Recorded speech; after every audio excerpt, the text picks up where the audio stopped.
پاکستان میں زیادہ تر ایکشن، رومانوی اور کامیڈی فلمیں بنائی جاتی ہیں، لیکن حال ہی میں ملک بھر کے سنیما گھروں میں ایک ہارر کامیڈی فلم پیچھے تو دیکھو ریلیز ہوئی، تاہم یہ فلم شائقین پر وہ اثر نہ چھوڑ سکی جس کی اس سے توقع کی جا رہی تھی۔ لیکن پھر بھی پیچھے تو دیکھو ایک ایسی کوشش ہے جسے دیکھ کر فلم ساز مستقبل میں اس سٹائل کی فلمیں بنانے کا سوچ سکتے ہیں۔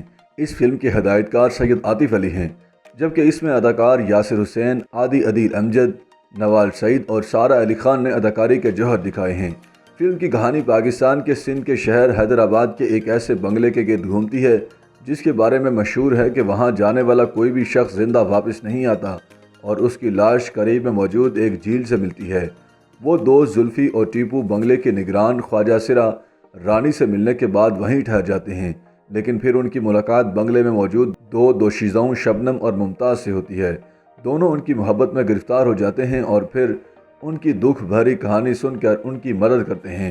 ناقدین کا کہنا ہے کہ پیچھے تو دیکھو سے شائقین محظوظ ہوں یا نہ ہوں، لیکن اس سے ان فلم سازوں کو ضرور حوصلہ ملے گا جو کامیڈی اور رومانوی فلموں کے علاوہ کسی اور سٹائل کی فلم بنانا چاہتے ہیں۔ اس فلم میں کسی بڑے سٹار کو کاسٹ کیا گیا ہے، نہ ہی اس کی عکس بندی کسی دوسرے ملک میں ہوئی ہے۔ کم بجٹ کے لحاظ سے یہ ایک مناسب فلم ہے جسے تھوڑی محنت سے مزید بہتر بنایا جا سکتا ہے۔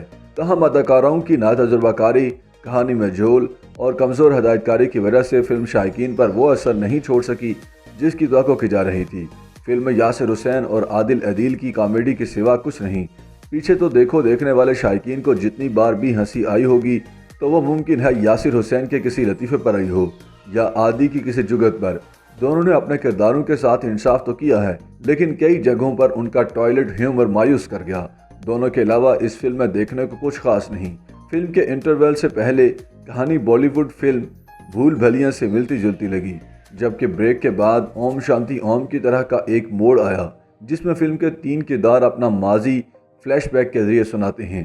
فلم کے جس پہلو پر سب سے زیادہ محنت کی گئی وہ اسپیشل ایفیکٹس تھے، لیکن وہ بھی شاید لوگوں کو اس لیے بہتر لگے کیونکہ کافی عرصے سے کسی پاکستانی فلم میں VFX کا ایسا استعمال نہیں کیا گیا ہے۔ اس فلم میں جس وجہ سے بھوت اور چڑیل دکھائے گئے وہ مزے کا خیز لگے۔ بظاہر کم بجٹ میں بننے والی اس فلم میں اداکاروں کے کپڑے بھی زیادہ تبدیل نہیں کیے گئے ہیں، جبکہ کئی سین تھیٹر کی طرح سیٹ پر ہی شوٹ کیے گئے ہیں۔ اس فلم کو دیکھ کر یہ کہا جا سکتا ہے کہ اگر اس کا بجٹ تھوڑا سا زیادہ ہوتا اور ہدایتکار اس پر مزید محنت کرتے تو شاید یہ شائقین کو پسند آ سکتی تھی۔